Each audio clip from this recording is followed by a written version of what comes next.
But after nearly 20 years with the group, the pair are braving it alone under the new guise of the Madden Brothers.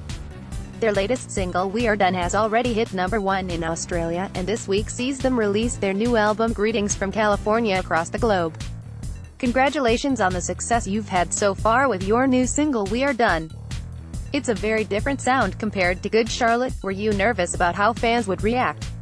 We weren't really sure how it was going to go down with people, as not only is it different for us, it's different to a lot of what's out there on radio at the moment.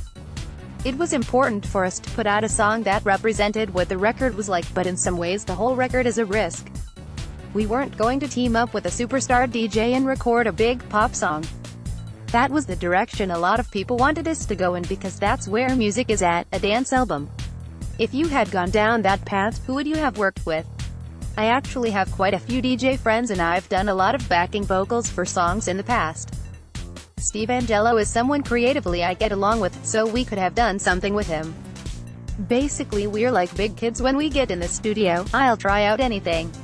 Why have you decided to rebrand as Madden Brothers rather than just releasing new music under Good Charlotte?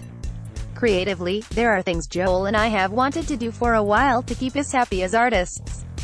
When you listen to the album, it really makes sense as to why it's not under Good Charlotte. This is something completely different, but at the same time, it doesn't feel like a side project. We wanted to be genuine, and this is something we had a strong desire to do.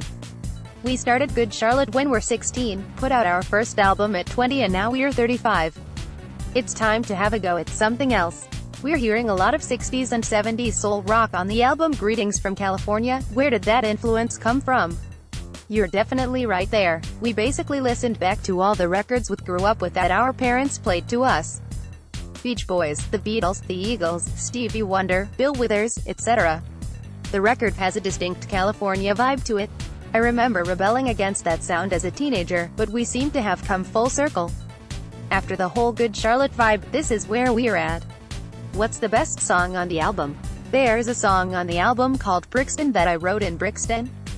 I wrote a handful of songs in London that I hated, but when I sent them to Joel, he said he really liked it and we turned it into something great.